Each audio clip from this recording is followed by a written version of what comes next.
It's a big day for Citroen. They've just showcased the C3 Aircross.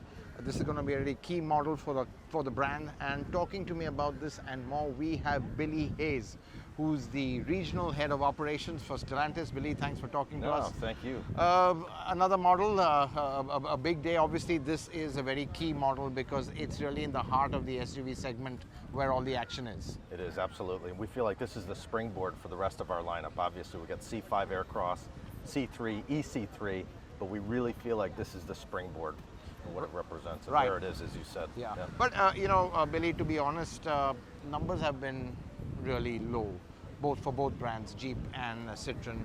One would have expected, a higher volume base, at least by now. You've been in the country for a while. It seems to be, you're growing step by step, a bit organically, but competition seems to be running away with market share. Is that a bit of a concern? Do you think you need to amp up, let's say, grab more market share? Yeah, as I said, well, first of all, it's not about market share. It's about value creation. Right. We feel like the C3 Aircross, with what it represents and the value that it has, this is really our springboard for further growth. And you're right, we are growing more organically than some of our competitors are, right? We're taking a step-by-step approach. As you can see, as we expand the lineup, I know you're dying to hear what the next product is after this one, but we feel like this is the springboard here with the C3 Aircross to the future. And you see our dealer network, we intend to have 60 stores at the end, well, when we launch this vehicle. But the dirty little secret out there that everybody needs to know is actually, no matter where you live in India, you can buy a Citroen. Right. We've got a full digital experience set up, selling online. So you can do every bit of the experience online, or you can choose to have the vehicle delivered to you. You can choose to have something delivered to you to test drive. So yeah, but we're growing more organically. Like we need to have a healthy dealer network as well. Some brands will just explode with dealers, right, before they have the product. We're taking a step-by-step approach with our dealers. But do you think you need to be investing more in brand awareness? Because the sense one gets is, you're not invested enough over there. And India, you have to pay some entry fees. Yep. It's such a big country. You know how it is. So just want to know, what's going to be the push for the brand now that you've got a whole lineup of products? Well, I'm going to put a little bit on you too and the colleagues here. The first step is PR. We've got to have the positive PR.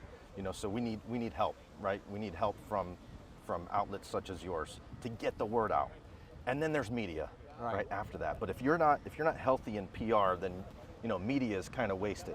You'll see an increase in media too coming. Right. Again, this is truly a springboard for the brand. Right. And clearly looking at it, it's quite logical to assume that like with the C3, EC3, there'll be an EC3 Aircross. Platform, CQ platform is kind of engineered for that. You're smiling, so that's an answer in a way. Stay tuned. I didn't say yes, but stay tuned. But you didn't say no either. You're a smart man. You didn't say no either. Yeah, so, there's going to be an electric version coming. He didn't say it. I'm saying it, but anyway. But, just coming back to, let's say, both brands, Billy, which you're handling, clearly, do you think India's been tougher than you anticipated in really getting out there and going after, let's say, just some fundamentally base volume which really needs to go up? Yeah, I don't know if it's been more difficult than we anticipated, but you'll see further investments being made based on what the customer is telling us that they want. Right, so it's all about the customer. It's all about being where the customer is, giving the value. You heard Aditya say this too, probably over and over again. It's really meeting the customer where they are, right? So that's what we're doing. Right, and the sense one gets is very well engineered products. I think they ride well, great engines and all that. But I think maybe where things could have been a little tweaked or fine-tuned is product planning. Because I think a few things over there, what Indians want, maybe not in the cars, then you realize that you're putting it back into the products. So do you think that's something where a little bit more focus needs to be given? Because now that you're in the market, to understand proper product planning and the kind of specs and features Indians want. Yeah, absolutely. That's the basis for existence, right? Is proper product and product planning and anticipating what the customers need and want. So I think you'll see more and more of us bringing to market what customers want. And I hate to talk so general about things, but you know where I'm coming from. Right. We've had the conversation before. So yeah, this is... So you'd admit it's been a bit of a learning, figuring it out? Yeah, absolutely. We're in a little bit of a catch-up phase right now. Of course, we've got very nice products on the market, from Compass to Meridian and now the C-Cube, C5 Aircross. Yeah. So it's not C- like we don't have to make a lot of Yeah. excuses for our products. where we're at. CC22. I don't know what CC22 is, Hormazd, but okay. Okay, thought I'd get you there. But anyway, but I think what's also interesting, Billy, is the export strategy. Yep. Clearly, powertrain made here, and if you could just elaborate a bit on that, I understand even the gearbox, India is the sole global production base for that. Yeah, I mean, and we'll see where things evolve in terms of ICE, in terms of manual gearbox. Obviously, both technologies are diminishing in popularity, let's just Right. say. And right now, India is more or less a hub for that, for us Right. as a company. Right. So we'll see where it goes. It's somewhat of a hedge at this moment in time, Right. but we'll see where it goes in terms of customer preference. But definitely, we're doing it here, and we're Right. exporting from here. And you'll see more and more announcements of markets that we open up with products coming from India. So, I mean, it looks like India could be the last market standing in ICE, and really you are looking at that from that standpoint as well. India could eventually be a kind of a global production base for ICE as, facilities kind of wind down everywhere else where EV is going to become more prevalent or 100% like in Europe. Well, look, so much is dictated by government regulation, right? And as Stellantis, we are compliant, whatever the standard is, whether it's a CAFE or CO2 or whatever the compliance has to do with, whatever it is, we're compliant, right? Right. We're not paying fees. Right. And we don't do that just to not pay fees. We do it because we feel it's the right thing for the planet. Right. But in each market, we need to be prepared for what's next, what the regulation is.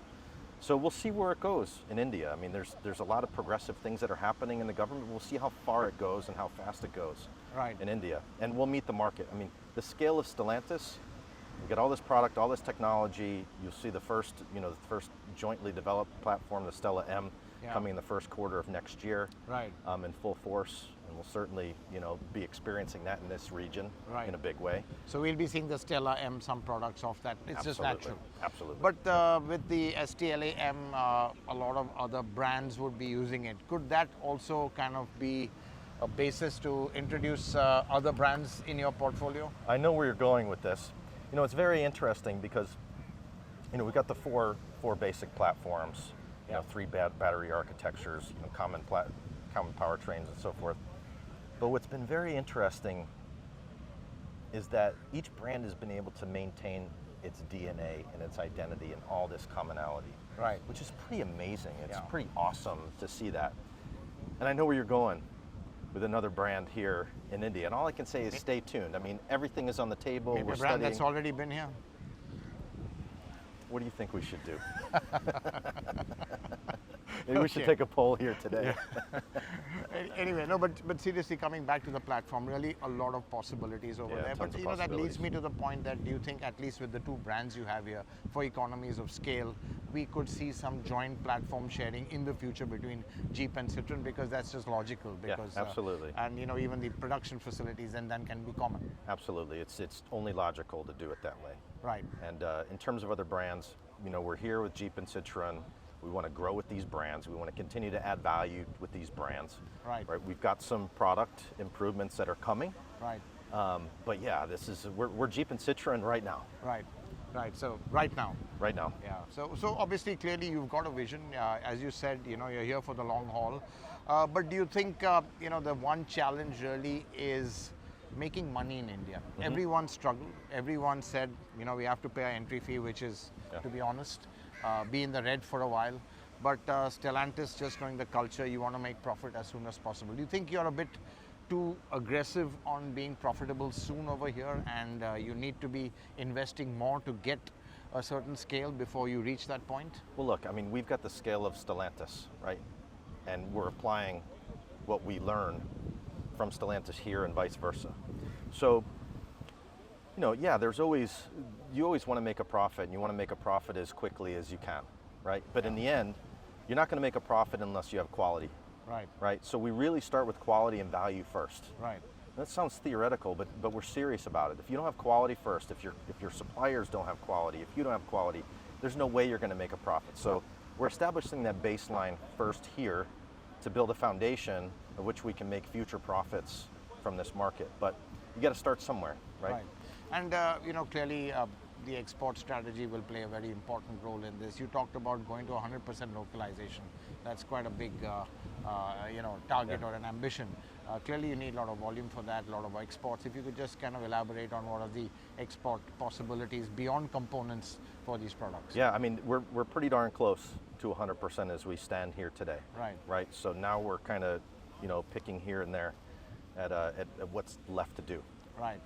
And also the value too of keeping our suppliers close too. Right. Right. From a I talked about quality, but 60% of our suppliers that are supplying our nearby plants are close to Chennai. So it's about keeping that closeness too.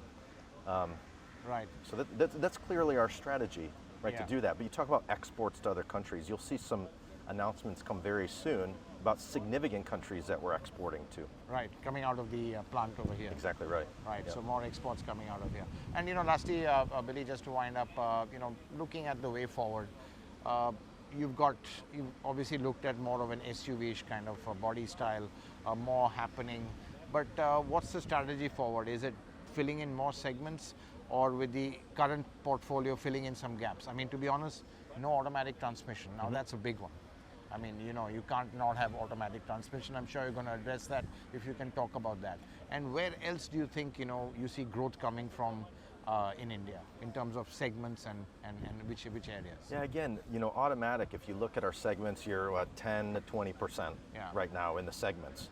That's growing. Yeah. So we've got to meet customers where they are. Right. If you get my drift. Yeah. So yeah, as automatic transmissions grow, the popularity grows, then we've got to meet customers where they are. Right. Right. So another thing, stay tuned on automatic transmission. So stay tuned. Automatic transmission should be coming. And any other, let's say, gaps in terms of body styles? I mean, you've got something coming in 2024, but what next? What's happening after that? Or at that point, we'll see the platform strategy of STLA playing out with more models on that.